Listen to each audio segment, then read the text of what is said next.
Hello everyone and welcome to episode 5 of Off the Grid, the series where we take a look at tracks that have hosted F1 races in the past and at tracks that have never been on the F1 schedule, and then see if we can beat a target lap time set to us by ChatGPT on Assetto Corsa. This weekend, one of the most fearsome races there is takes place, and one of the few opportunities to win a Grand Prix not in an F1 car. But let's see how F1 would go if it decided to head to Macau. The Guia Circuit, located in the Special Administrative Region of Macau in southeastern China, first opened in 1954, with the current FIA Grade 2 circuit opening 4 years later in 1958 for the first Macau Grand Prix.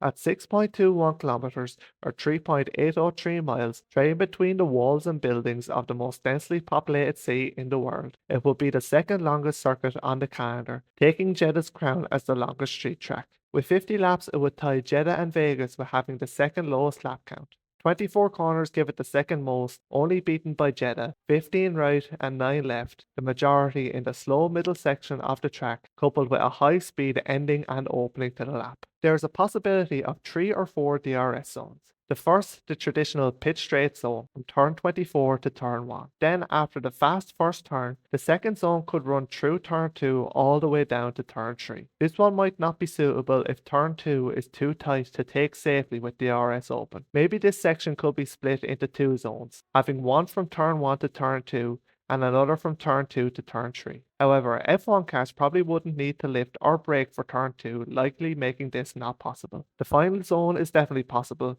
closing the lap with a straight run from turn 23 to the heavy braking turn 24. Since its first running in 1958, the Macau Grand Prix has taken place every year, even during the COVID pandemic, where no international drivers were permitted to race due to strict Chinese quarantine regulations. In its 70 years, the race has been won by the likes of 7-time F1 champion Michael Schumacher, 3-time champion Ayrton Senna, 2-time Indy 500 winner Takuma Sato, most recently in 2023 Luke Browning, and even an Irishman with Ralph Furman taking victory in 1996 in somewhat controversial circumstances. Furman was overtaken for the lead on the last lap by Yano Trulli due to having a broken wing. He then crashed at the turn 20 hairpin, blocking the track and causing a red flag. The race officials took the results from the end of the previous lap where Furman led as the final classification, giving the Irishman victory.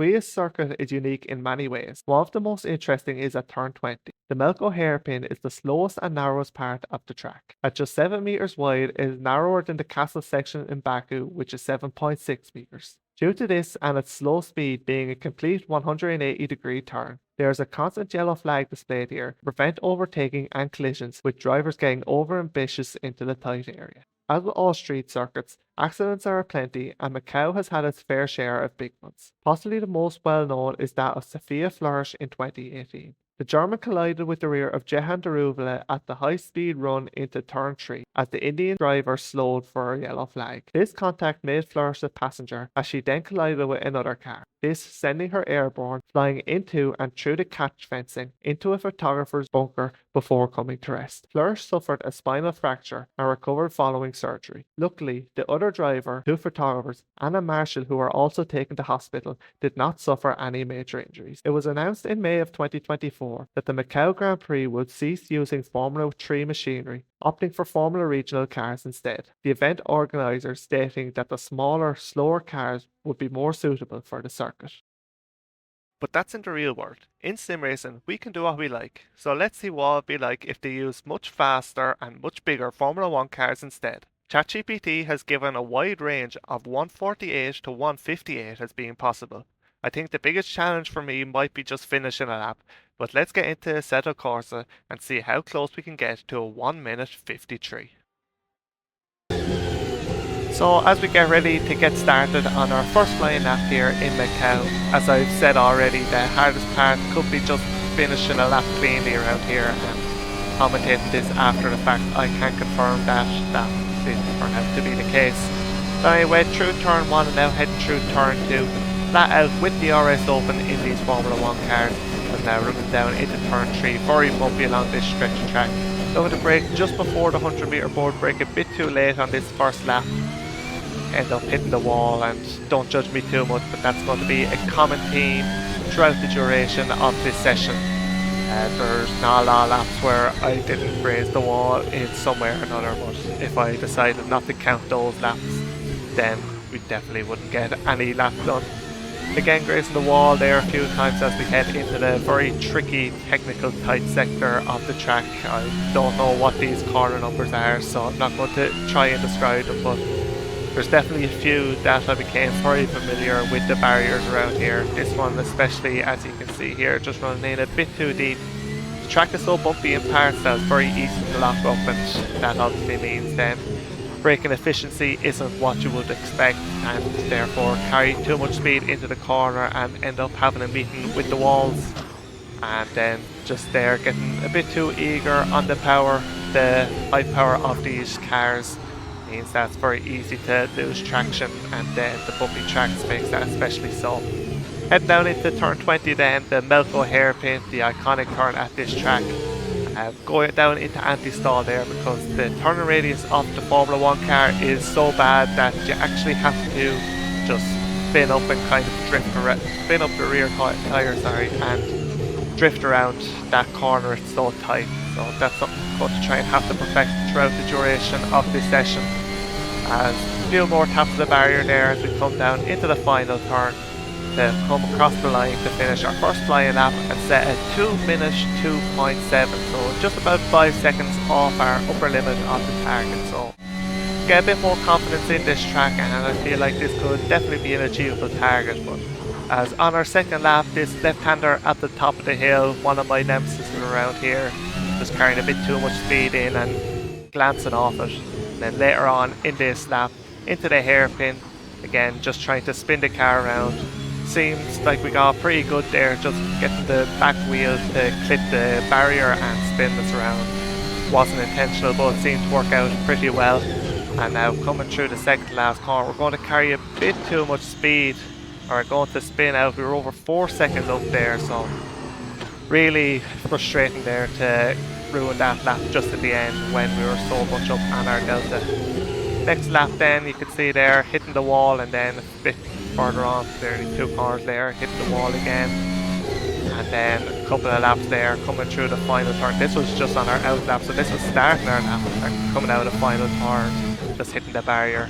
You can tell I'm starting to get frustrated by just revving the engine after the crash. And then once again, this was another out lap, second last corner, just like we saw a few clips ago, just carrying too much speed and going for a spin, and then spending way too much time trying to turn the car around because I didn't want to do another out lap. And then on the very following flying lap into turn 2, we try and get a bit too close to the wall, end up clipping the barrier, and that sends us over on our roof. Just about get the right side up before flipping over again and getting reset back to the pit. So frustration was really starting to run high now. And then on our next out lap, I tried to take the hairpin just turning without trying to drift around it, and just kind of confirmed that the steering angle doesn't really allow for it to be taken in that way. Then on the next flying lap, hit the wall there, and then as we skip across a bit further up in the lap, again just trying to carry too much speed, hitting the wall for what must be the 1000th time in this session. And then in the hairpin, we take it again, hitting the wall down into anti-stall, and somehow even after all those little taps with the barrier and little issues, we're almost 3 seconds up on our personal best, and through the second to last corner, taking it much slower than what would probably be ideal, having a bit of PTSD from the spinning out that we've had. I managed to keep it facing in the right direction, and once again through the final turn, taking it nice and easy so that we can actually finish just our second flying lap in this session to improve our personal best to 159.1, down below the 2 minute mark. But after that, we're straight back to having meetings with the barrier.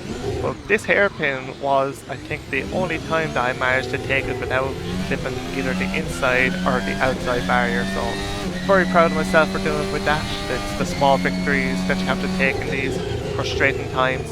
But the frustrating times are back very quickly once again, as through the second last corner we go for yet another spin.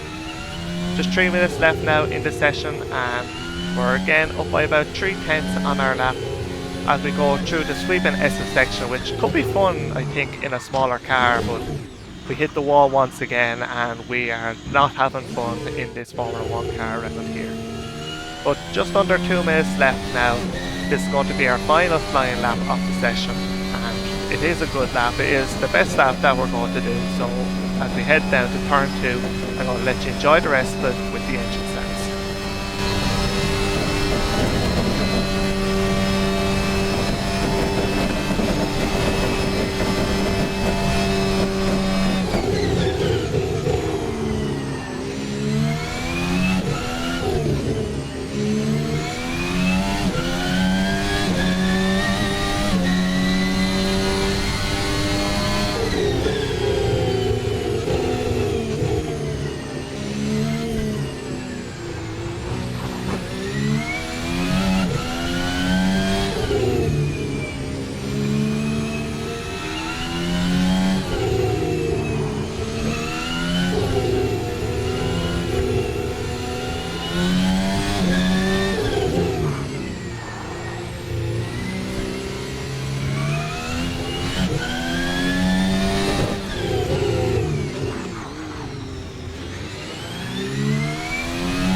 So as we come out of the second last corner, we managed to make it through in one piece and head down with DRS open to the final corner.